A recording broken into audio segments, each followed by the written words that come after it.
Isang misyon na naganap 30 taon na ang nakalipas ang muling bumabalik para wasakin ng lahat. Isa-isang pinapatay ang mga dating agent, walang bakas at walang paliwanag. Ngunit ang mas nakakagulat, ang utak ng lahat ng ito ay hindi lang isang assassin, kundi isang misteryosong tao na akala nila ay kakampi. Sa gitna ng lihim, pagkamatay at pagtataksil, isang katotohanan lang ang magpapatigil sa lahat. Kaya dapat nilang malaman kung sino talaga ang kaaway at sino ang tunay na kakampi. Kumusta kaibigan? Ang kwento nating itatampok ngayon ay ang napakaganda at maaksyong pelikulang Zeta. Sa simula ng kwento, makikilala natin ang 4 na dating agent ng intelligence agency ng Spain na matagal nang iniwan ang kanilang mapanganib na nakaraan. Pinili nilang mamuhay ng tahimik at magkakahiwalay sa iba't ibang panig ng mundo. May isa sa Tokyo, isa sa Thailand, isa sa Panama at ang isa naman ay sa New York. Ngunit isang gabi, biglang nagbago ang lahat. Sa parehong oras, isa-isa silang pinaslang ng isang misteryosong kalaban na hindi pa nakikilala. Walang babala, walang iniwang bakas at tila isang tao lang na may kakayahang hanapin sila kahit saan sila nagtatago. Kinabukasan, bumalik ang kwento sa headquarters ng Spanish Intelligence Agency kung saan makikilala natin si Elena, ang pinuno ng organisasyon. Habang sinusuri niya ang pagkamatay ng dating 4 na agent, napansin niya na may isang malaking lihim na nag-uugnay sa lahat ng ito. Naniniwala si Elena na ang mga pagpatay ay konektado sa isang operasyon na nangyari 30 taon na ang nakalipas, ang tinatawag na Operation Naga. Isa itong misyon na nagresulta sa pagkamatay ng isang makapangyarihang leader ng Colombian cartel. Ngunit kasabay nito ay maraming inosenteng biktima ang nadamay, isang madilim na kabanata na matagal nang itinatago ng agency. Upang maiwasan ang takot at kaguluhan sa publiko, ipinahayag ni Elena na ang pagkamatay ng 4 na dating agent ay bunga lamang ng terrorist attack. Ngunit sa likod ng mga kamera ay nagsimula na siyang maghukay ng katotohanan.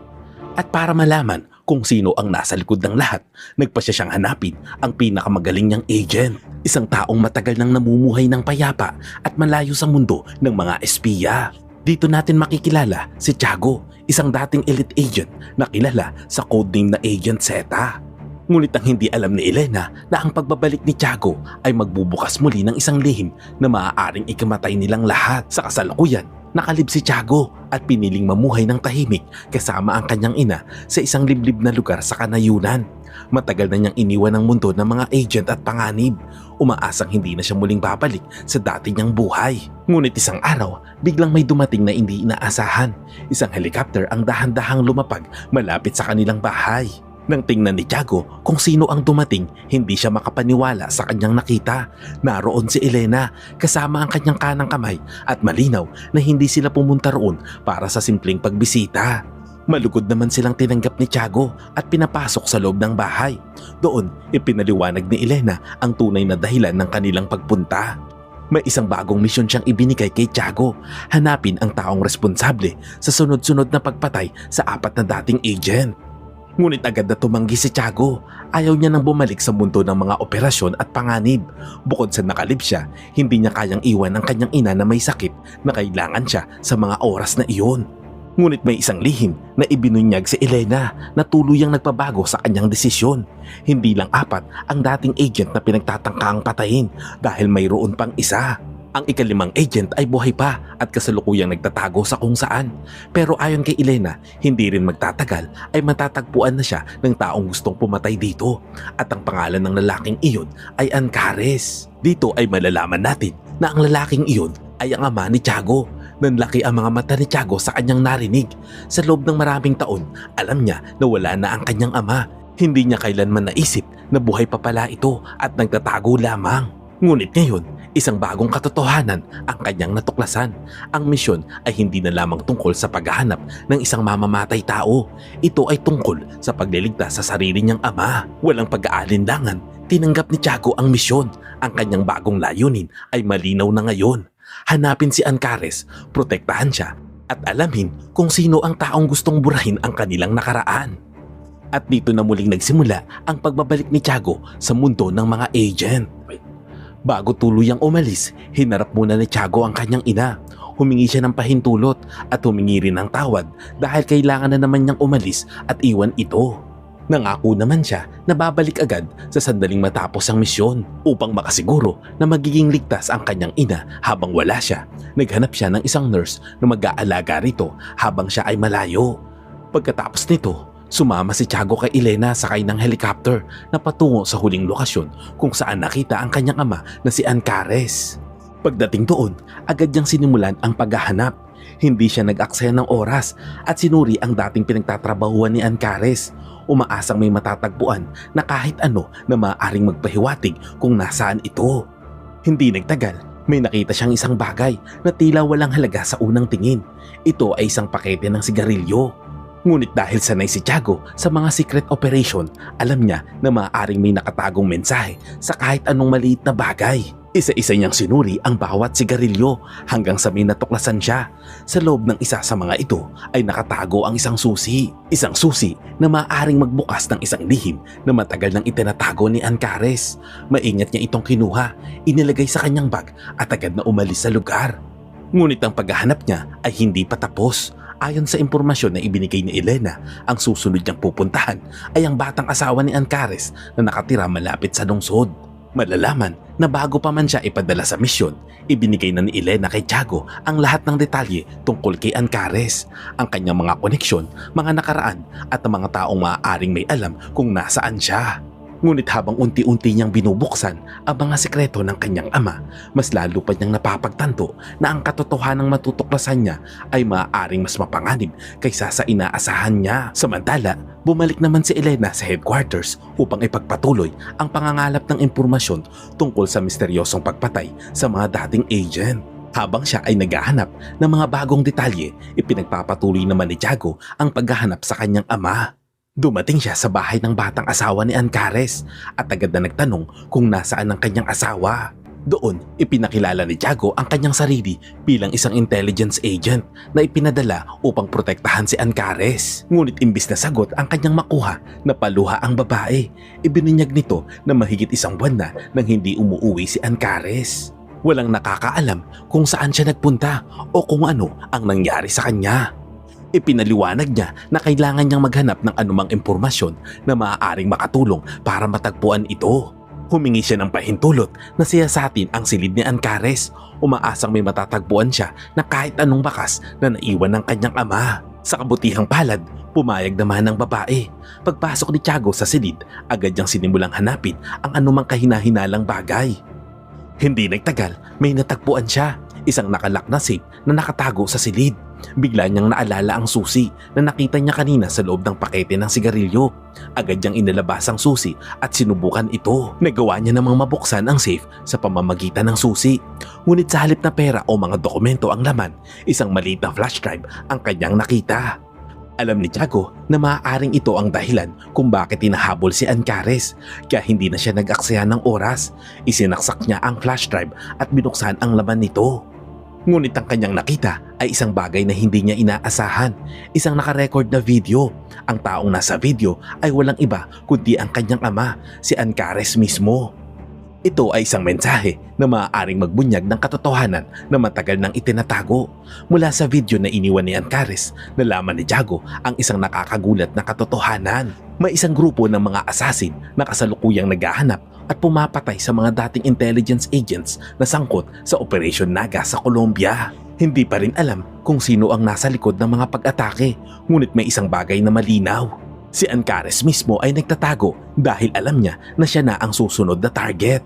Bago tuluyang matapos ang recording, nag-iwan siya ng isang huling mensahe, isang set na mga lihim na coordinates na maaaring magdala sa kanya sa lokasyon nito. Matapos mapanood ang video, agad na umalis si Tiago at nagtungo sa kanyang sasakyan. Bago siya tuluyang sumakay, nagpasya siyang tawagan si Elena upang iulat ang lahat ng kanyang natuklasan. Ngunit habang nasa kalagitnaan sila ng pag-uusap, may isang motorsiklo na biglang sumulpot. Sa isang mabilis na galaw, inagaw ng rider ang bag ni Tiago na naglalaman ng lahat ng mahalagang impormasyon. Ngunit hindi basta-basta hinayaan ni Tiago na makatakas ang magnanakaw. Agad niya itong hinapol at nagsimula ang isang matinding habulan sa gitna ng lungsod.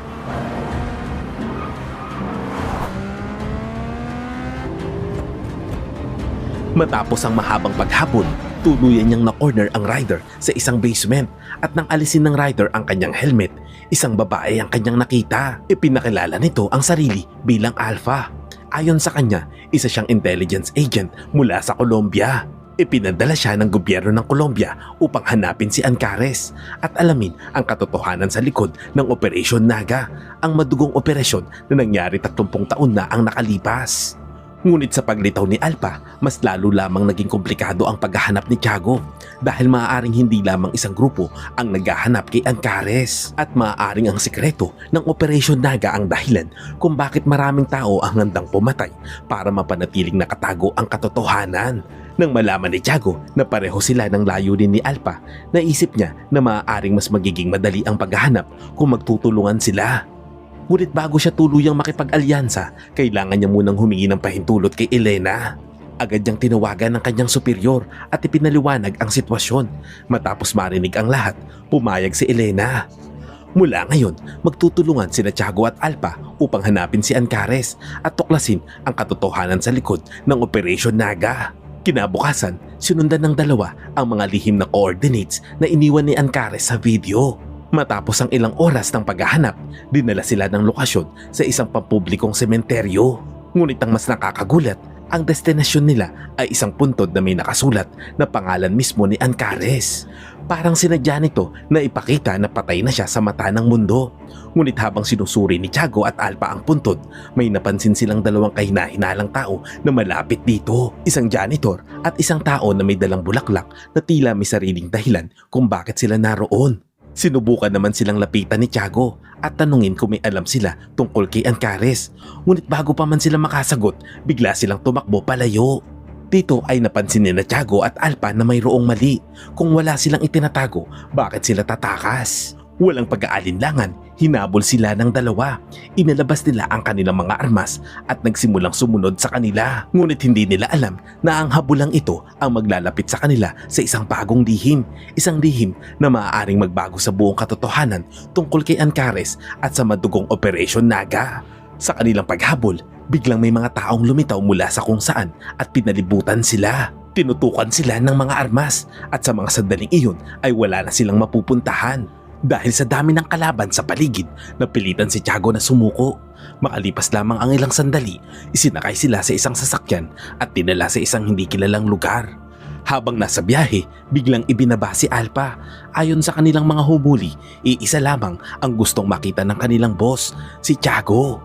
Hindi nagtagal, dinala si Tiago sa isang tagong base na malayo sa mata ng publiko. Ngunit ang katotohanan ng kanyang matutuklasan ay hindi niya inaasahan. Ang taong nasa harapan niya ay walang iba kundi si Ancares. Lumalabas na sa buong panahong hinahanap siya ng lahat, nagtatago lamang pala si Ancares sa lugar na iyon. Nag-hire siya ng mga lokal na tauhan upang protektahan ang kanyang sarili laban sa mga taong gustong pumatay sa kanya. Ngunit nang magkaharap ang mag-ama, hindi napigilan ni Tiago ang kanyang galit at ang nararamdaman niyang sakit. Dito ay tinanong niya kung bakit niya iniwan ang kanyang ina at siya noon habang siya naman ay namumuhay ng maayos sa ibang lugar. Ngunit hindi agad sumagot si Ancares. Sa halip, sinabi niyang wala silang oras para pag-usapan ang mga sugat ng nakaraan. Mas mahalaga ang banta na kinakaharap nila ngayon. Alam ni Ancares kung bakit dumating si Tiago upang protektahan siya at alamin kung sino ang nasa likod ng pagpatay sa mga dating agent ng Operation Naga. Kinumpirma naman ito ni Tiago. Ngunit bago siya gumawa ng susunod na hakbang, gusto niyang marinig ang buong katotohanan. Ano ba talaga ang nangyari 30 taon na ang nakalipas at ano ang sikreto sa likod ng Operation Naga? Sa wakas, nagsimulang magkwento si Ancares at bumalik sila sa nakaraan. Noong panahong isinagawa ang isang mapanganib na operasyon sa Colombia, ang kanilang misyon noon ay huliin ng isang makapangyarihang leader ng kartel na nagngangalang Tirapo. Ngunit ang operasyong iyon ang magiging simula ng isang lihim na magpapahamak sa kanilang lahat makalipas ang 3 dekada. Ayon kay Ancares, bagamat ipinanganak sa Spain si Tirapo, doon naman sa Colombia niya itinayo ang pinakamalaking imperyo ng droga. Isa siyang makapangyarihang leader ng kartel na matagal nang hinahabol ng mga otoridad. Noong panahong iyon, nakatanggap ang intelligence team ng impormasyon na may malaking pagpupulong na magaganap sa pagitan ni Tirapo at ng mga leader ng kartel. Para kina Ancares at sa kanyang team, ito ang perpektong pagkakataon upang tuluyang mahuli ang kanilang target. Ngunit may isang malaking problema dahil ang pagpupulong ay gaganapin kasabay ng isang malaking tradisyonal na festival kung saan libu-libong sibilyan ang naroon. Alam ng kanilang team na napakalaki ng panganib at sa normal na sitwasyon ay dapat sana ay pinagpaliban muna ang operasyon. Ngunit mahirap hanapin si Terapo at maaaring ito lamang ang tanging pagkakataon nila para mahuli ito. Kaya kahit alam nilang delikado, itinuloy pa rin nila ang misyon. Ngunit mabilis na nauwi sa kaguluhan ang lahat. Nagsimula ang isang matinding palitan ng putok sa gitna ng festival. Sa gitna ng labanan, maraming inosenteng sibilyan ang nadamay at nasawi. At sa huli, matagumpay nilang napatay si Terapo. Ngunit ang tagumpay na iyon ay may mabigat na kapalit. Ang trahedya na nangyari noong araw na iyon ay naging isang sugat na hindi kailanman gumaling. At ayon kay Ancares, naniniwala siya na ang taong kasalukuyang pumapatay sa dating miyembro ng Operation Naga ay walang iba kundi ang anak ni Terapo. Isang taong uhaw sa paghihiganti para sa pagkamatay ng kanyang ama. Matapos marinig ang buong kwento, nagbigay naman si Tiago ng mungkahi. Ito ay dalhin si Ancares pabalik sa Colombia upang makausap siya ng intelligence team at masagot ang iba pang mga tanong tungkol sa operasyon. Ngunit tumanggi naman si Ancares dahil para sa kanya, ang paglabas niya sa kanyang pinagtataguan ay isang malaking pagkakamali. Naniniwala siya na sa sandaling umalis siya sa lugar na iyon, mas lalo lamang niyang ilalagay sa panganib ang kanyang buhay. Ngunit ang hindi alam ni Ancares na ang pagtatago niya ay maaaring hindi na sapat upang makatakas sa taong matagal na naghihintay ng paghihiganti. Sa kabilang banda, hindi alam ni Ancares na may isa pang taong nagmamasid sa kanya. Mula sa isang kalapit na bahay, tahimik siyang minamatyagan ni Alpha habang nakatutok ang kanyang baril sa direksyon nito. Kung patuloy na tatanggi si Ancares na makipagtulungan, handa si Alpha na gumamit ng dahas upang matapos ang kanyang misyon. Ngunit kahit anong pilit na Tiago at Alpha, ayaw pa ring sumama ni Ancares. Naniniwala siya na mas ligtas siya sa kanyang pinagtataguan kaysa bumalik sa mundo na puno ng mga taong gustong pumatay sa kanya, hanggang sa dumating ang punto na wala nang no choice si Tiago. Itinaas niya ang kanyang armas at itinapat ito sa sariling ama, hindi dahil gusto niyang saktan ito, kundi dahil kailangan niyang iligtas ang buhay nito. Sa huli, napilitan si Tiago na isakay si Ancares sa sasakyan at dalhin ito kasama nila. Ngunit bago pa sila tuluyang makaalis, sumugod ang mga tauhan ni Ancares. Dito nagsimula ang isang matinding palitan ng putok laban kay Alpha. At nauwi ito sa isang mapanganib na habulan habang pilit na itinatakas ni Alpha ang kanyang sarili mula sa mga kalaban. Matapos ang mahabang pagtugis, nagawa niyang makatakas. Hindi nagtagal, natagpuan siya ni Tiago at isinama pabalik sa kanilang grupo. Sa wakas, matagumpay nilang nailabas si Ancares at dinala siya sa Colombia. Ang kanilang destinasyon ay ang lungsod ng Bogota. Doon na naghihintay si Elena kasama ang Colombian Intelligence Team upang harapin ang kasinungalingan at sikreto na matagal nang nakabaon sa nakaraan. Agad na dinala si Ancares para sa investigasyon habang sina Tiago at Alpha naman ay pinaghintay muna sa hotel. Makalipas ang ilang sandali, ipinasok si Ancares sa interrogation room. Doon niya nakaharap ang Colombian Intelligence Team na pinamumunuan ng isang babae na nagngangalang Diana. Ang unang tanong nito ay may halong pagdududa. Dahil tinanong niya kung alam ba ni Ancares ang tungkol sa mga pag-atake bago pa man mangyari ang lahat. Dahil kung ikukumpara sa 4 na dating agent na pinatay ay mukhang mas handa si Ancares na parang alam niya na may darating na panganib. At para kay Diana, iyon ang isang bagay na kailangang ipaliwanag ni Ancares. Sa investigasyon, lumabas ang isang nakakagulat na katotohanan. Isang buwan bago pa nagsimula ang sunod-sunod na pagpatay, nakatanggap na pala si Ancares ng babala. May isang impormante na nagsabi sa kanya na natuklasan ng anak ni Terapo ang buong katotohanan. Nalaman nitong si Ancares at ang kanyang mga kasama ang responsable sa pagkamatay ng kanyang ama noong Operation Naga. At ang anak na iyon ay walang iba kundi si Esteban, ang lalaki ngayon na namumuno sa Colombian cartel at pumalit sa dating kapangyarihan ng kanyang ama. Mula sa impormasyong iyon, iisa lamang ang naging konklusyon ng lahat. Si Esteban ang nasa likod ng pagpatay sa 4 na dating agent. Siya ang taong nais maghiganti para sa pagkamatay ng kanyang ama. Matapos ang pagpupulong, gumawa agad ng desisyon si Elena. Hindi niya hahayaang magpatuloy si Esteban sa kanyang pagpatay kay Ancares.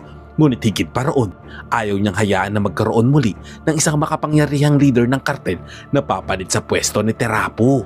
Kailangan nilang pigilan si Esteban bago pa siya tuluyang lumakas. Sumang-ayon naman si Ancares sa plano at agad namang tinawagan ni Elena sina Tiago at Alpha upang isagawa ang operasyon. Pagbalik nila sa base, ibinigay ng impormante ni Ancares ang lahat na kinakailangang detalye. Kasama rito ang eksaktong lokasyon ni Esteban at iba pang impormasyon tungkol sa kanyang mga galaw. Inatasan ni Elena si Tiago at Alpha na sila ang hawak sa operasyon sa mismong lugar, habang si Ancares at ang iba pang miyembro ng team ay mananatili sa likod upang magbigay ng suporta at gabay. Matapos ihanda ang lahat, oras na para kumilos. Umalis si Tiago at Alpha para sa kanilang pinakadelikadong misyon. Ang kanilang layunin, hanapin si Esteban at hulihin bago pa man siya makapagiganti sa iba pang mga natitirang buhay. Pagdating nila sa target location, agad na kumilos ang team. Mula sa malayo, pinutol ni Ancares at ng kanyang grupo ang supply ng kuryente sa bahay ni Esteban. Sa isang iglap, binalot ng kadiliman ng buong lugar. Ginamit ni Tiago at Alpha ang pagkakataon upang makapasok ng tahimik, gumagalaw sa loob na parang mga anino.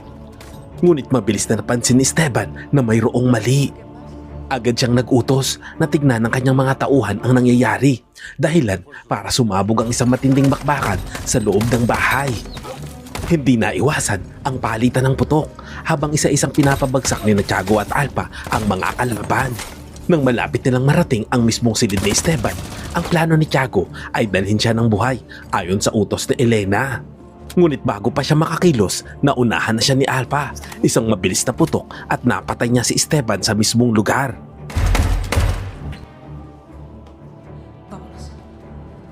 Pagkatapos, biglang dumating ang mga tauhan ni Esteban na papalapit sa kanila, kaya napilitan sina Tiago at Alpha na agad na umatras. Tumakas sila mula sa gusali habang patuloy ang habulan at putukan sa kanilang likuran. Makalipas ang ilang sandali, ligtas naman silang nakabalik sa base.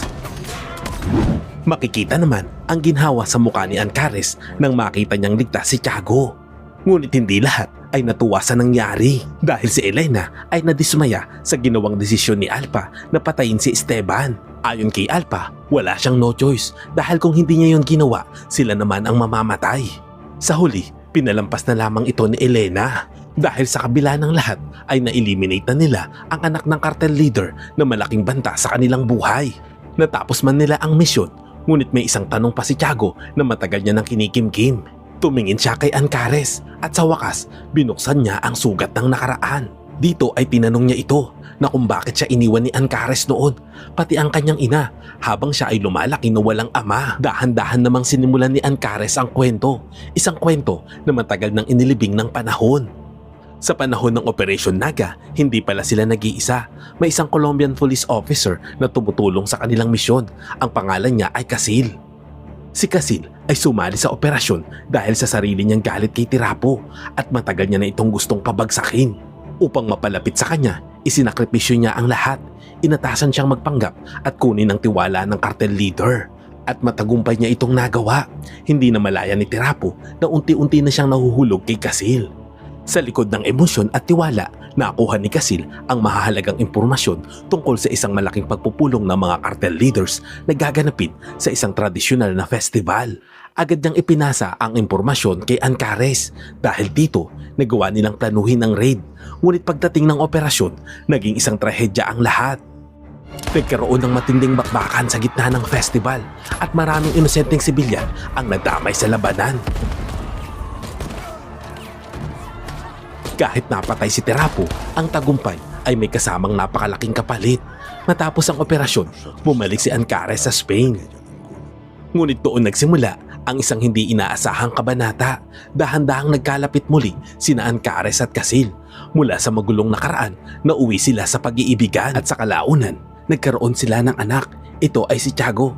Sa sandaling iyon, tila huminto ang mundo ni Tiago dahil sa kanyang natuklasan. Ang kanyang inang may sakit, ang taong matagal niya nang inaalagaan at minahal ay walang iba kundi si Casil, ang parehong babae na may malaking papel sa Operation Naga at sa trahedyang sumira sa maraming buhay. At sa harap ng bagong katotohanan ito, unti-unting nabuo sa isip ni Tiago na ang kanyang buong pagkatao ay nakatali sa isang operasyon na matagal nang nananatiling lihim.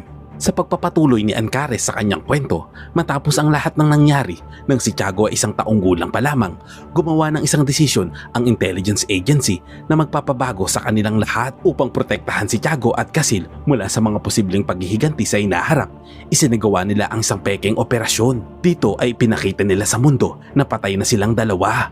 Bilang bahagi ng planong iyon, kinailangang maglaho ni Ancares. Iniwan niya ang kanyang pamilya hindi dahil sa kagustuhan, kundi dahil sa utos, isang sakripisyong ginawa para sa kanilang kaligtasan. Dahil dito, hindi naranasan ni Tiago bilang isang bata na mayroong ama sa tabi habang ito ay lumalaki. Ngunit matapos marinig ang buong katotohanan ay tila tapos na ang lahat dahil tapos na rin ang misyon. Dito ay naghahanda na ang lahat na bumalik sa kanilang bansa at muling magpatuloy sa normal nilang buhay. Ngunit bago pa makasakay si Ancares sa eroplano, isang putok ng baril ang biglang umalingaw-ngaw. Sa isang iglap, nagkagulo ang paligid. Agad namang kumilos si Alpha at hinabol ang tumakas na shooter. Samantala, dali-dali namang tumakbo si Tiago upang tulungan ang kanyang ama, ngunit huli na ang lahat. Ilang sandali lamang ang lumipas na corner ni Alpha ang bumaril. Ngunit imbis na agad siyang arestuhin at tanungin kung sino ang may pakana nito, ay iba ang naging usapan. Tinanong ni Alpha kung alam nito ang kinaroroonan ni Casil, ang ina ni Tiago. Nang makuha niya ang sagot, walang pag-aalinlangan, binaril niya ito. At sa sandaling iyon, isang nakakagulat na katotohanan ang nabunyag. Ang shooter ay hindi lang basta assassin. Isa lamang siyang tauhan ni Alpha at ang mas masaklap pa roon, si Alpha ang tunay na utak sa likod ng lahat. Ang pagpatay sa 4 na dating agent sa simula ng kwento ay hindi gawa ni Esteban, hindi bahagi ng cartel revenge, kundi bahagi ng isang mas malalim at planadong operasyon. Pagkatapos ng lahat ng kaguluhan, bumalik si Tiago sa kanilang bahay upang makasama muli ang kanyang ina, si Casil. Ngunit nang makita niya ang kalagayan nito, pinili muna niyang manahimik. Alam niya na mahina pa ito at anumang bigla ang balita ay maaaring magpalala sa kanyang kondisyon. Samantala, ng gabing iyon, may naramdaman si Tiago na mayroong pumasok sa kanilang bahay. Hindi nagtagal, lumabas ang katotohanan. Si Alpha pala ang pumasok at ang pakay niya ay malinaw. Tapusin ang huling taong konektado sa Operation Naga, si Casil. Ngunit sa pagkakataong ito, naging alerto si Tiago at agad siyang kumilos. Sa isang iglap, itinapat niya ang baril kay Alpha at doon niya hinarap ang babaeng matagal niya ng pinagkakatiwalaan. Sa ilalim ng baril, tuluyang nabunyag ang katotohanan. Si Alpha ang utak sa likod ng lahat. Hindi si Esteban, hindi ang kartel, kundi siya mismo ang nagplano ng sunod-sunod na pagpatay sa 4 na dating agent. Ang lahat ay bahagi ng isang mas malalim na paghihiganti na matagal niya nang hinintay. At ngayon, si Casil na lamang ang natitirang target. Kasama na ang pagkamatay ni Ancares. At sa harap ni Tiago, unti-unting nagiging malinaw ang tunay na mukha ng kaaway na matagal niya nang hinahanap. At dito rin lumabas ang buong katotohanan. Noong mga nakaraang taon, namatay ang mga magulang ni Alpha sa mismong raid sa festival, ang parehong operasyon na pinangunahan ni Ancares at Casil. Mula noon, doon nagsimula ang kanyang paghihiganti, isang mahabang plano, isang tahimik na pagpatay sa bawat taong may kinalaman sa Operation Naga. Isa-isa niyang binura sa kasaysayan hanggang sa 2 na lang ang natitira, si Casil at si Tiago. Ngayon, malinaw na ang lahat. Si Casil ang huling target. Sinubukan naman ni Tiago na pigilan si Alpha. Pinakiusapan niya ito at sinabi na wala ng saysay ang patuloy na paghihiganti. At sinabing sapat na rin ang buhay na nawala. At ngayon, matanda na at may sakit na rin si Casil. Wala na itong laban. Ngunit hindi naman nakinig si Alpha. Sa isang iglap, binaril niya si Tiago at tumiretso siya papunta sa silid ni Casil upang tapusin ang huling yugto ng kanyang paghihiganti. Ngunit hindi pa doon nagtatapos ang laban. Bagamat bumagsak si Tiago, hindi naman siya namatay. Suot niya ang isang bulletproof vest at nagawa niyang mabuhay. Pinilit niyang bumangon kahit sugatan at sa huling sandali, naabutan niya si Alpha bago pa nito magawa ang huling pagpatay sa kanyang ina. Nagawa niya itong mabaril upang mapigilan. Sa kabila nito ay sinubukan niya itong tulungan at agad na isinakay sa ambulansya. Kinabukasan, tahimik na ang paligid. Si Casil sa kanyang mahinang kalagayan ay humingi naman ng tawad kay Tiago sa lahat ng taon na itinago niya ang katotohanan at sa lahat ng sugat na hindi niya ipinaliwanag. Tinanggap naman ni Tiago ang lahat. Ngayon, malinaw na sa kanya ang buong larawan. Ang Operation Naga ay hindi lang isang misyon. Ito ay isang chain reaction ng paghihiganti na umabot ng 3 dekada. At sa huli, natapos ang lahat hindi dahil sa armas, kundi dahil sa isang desisyon na tapusin na ang siklo ng puot. Ang moral lesson ng kwentong ito, kung may Operation Naga para sa mga sindikato, ay meron din dapat sa mga buhayang politiko.